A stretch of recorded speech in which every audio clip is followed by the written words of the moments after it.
A lot of people see Xbox as the underdog in the console space, but in today's video we're going to be talking about why there's never been a better time to be in the Xbox ecosystem. The time draws near. Get ready. What's going on, everybody? It's Keiran here for Play to Win.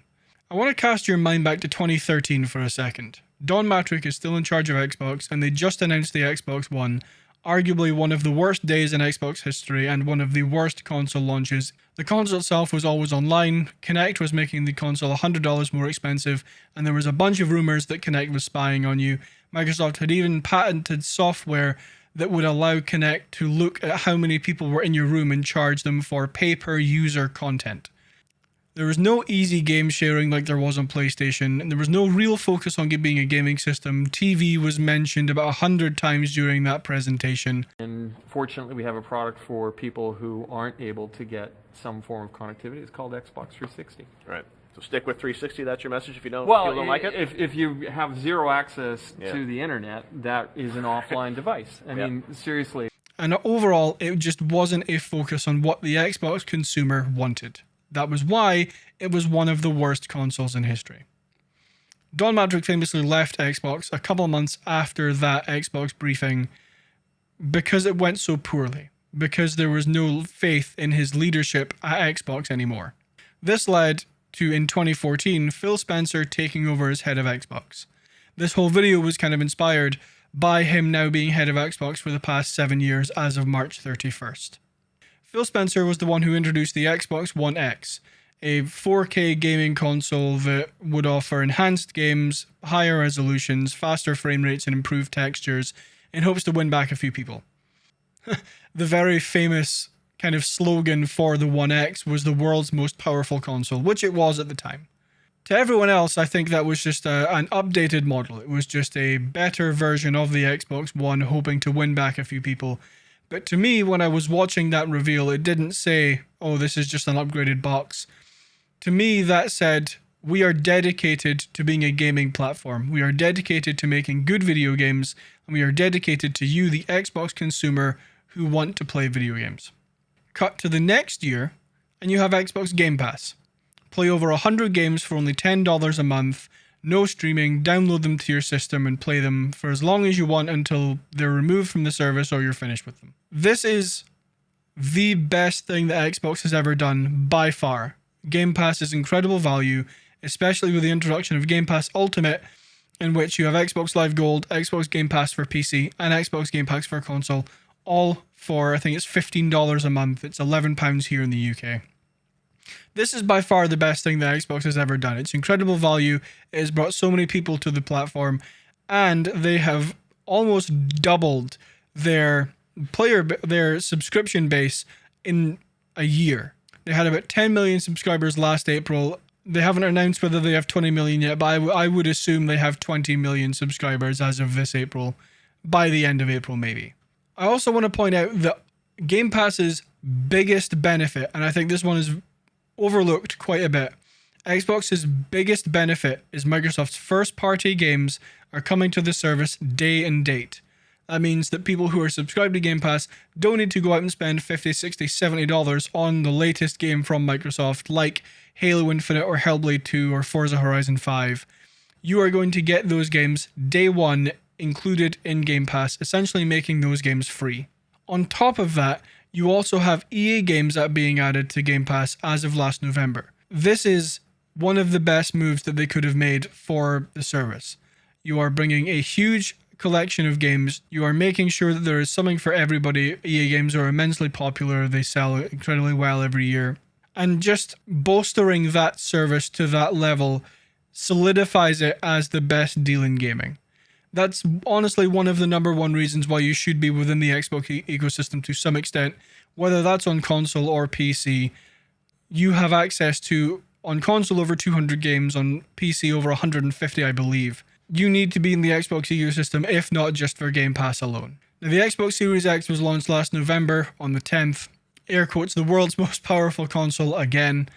However, this time offering true 4K gaming, 120 frames a second, and even more advancements in backwards compatibility than the Xbox One X offered. Things like auto HDR, FPS boost, and just the hardware itself making games look and play better than they have ever done in the past. Another reason why you should be in the Xbox ecosystem is for smart delivery. Again, in my opinion, an overlooked feature of the Xbox ecosystem, but it ensures that you only pay once to have the best version of the game possible.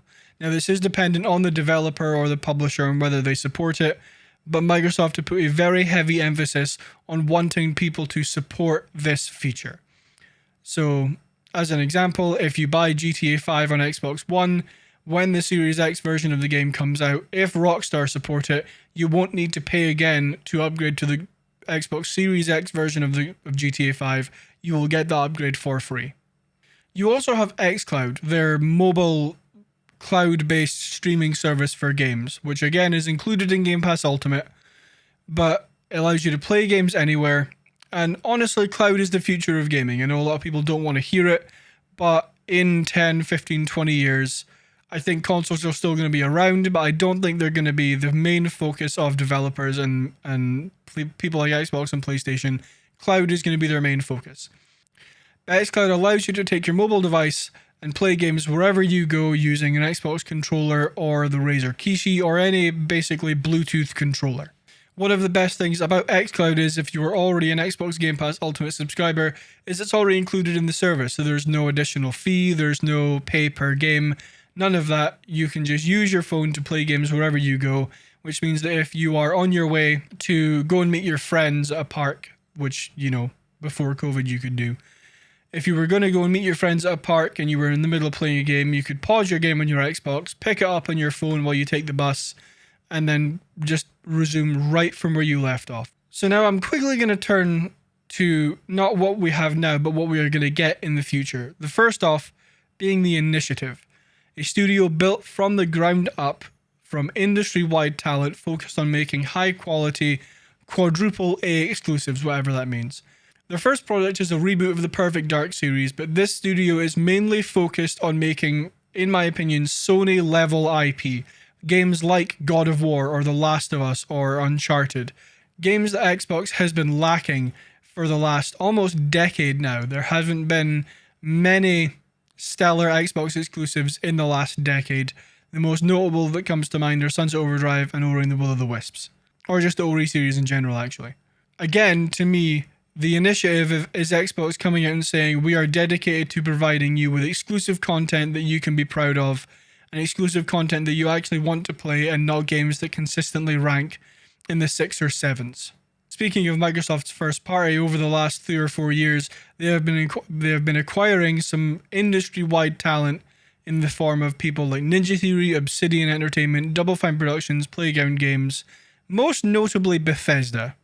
The Bethesda acquisition closed earlier last month, and it was announced at an Xbox Roundtable that future Bethesda titles will most likely be exclusive to wherever Game Pass is available in the attempt to bring Xbox customers quality exclusive games. I'm going to sound like a broken record here for a second, but again, this very heavily suggests to me that this is Xbox saying we are focused on bringing you exclusive content that you can be proud of, and content that is going to rival Sony and bring Xbox back to what it once was, which is one of the biggest game makers in the industry. All of these studios are currently making exclusives like Perfect Dark, Fable, Halo Infinite, Hellblade 2, State of Decay 3, Forza Motorsport, and Forza Horizon 5, just to name a few. There are a few studios like Compulsion and In Exile. We don't know exactly what they're working on. I'm sure that will be revealed soon. The kind of closing note I want to put forward is there has never been a better time to be an Xbox customer. There has never been a better time to be within the Xbox ecosystem. From quality exclusives to services that are unrivaled in the gaming industry, like Game Pass and xCloud. There has never been a better time for you to either be in or get into the Xbox ecosystem. And I'm very excited to see what Xbox come out with in the future. I'm sure we're going to hear more about what happens with that Bethesda acquisition later on this year. And I'm sure we are going to see a lot more as to what Xbox have in store for their first party games. Hopefully we see what people like Compulsion and In Exile are working on. There has never been a better time to be within the Xbox ecosystem, and things only look to be getting better from here, and I'm very excited for the future. Remember to subscribe to Play to Win. Thank you all very much for watching. and we will see you for the podcast on Monday.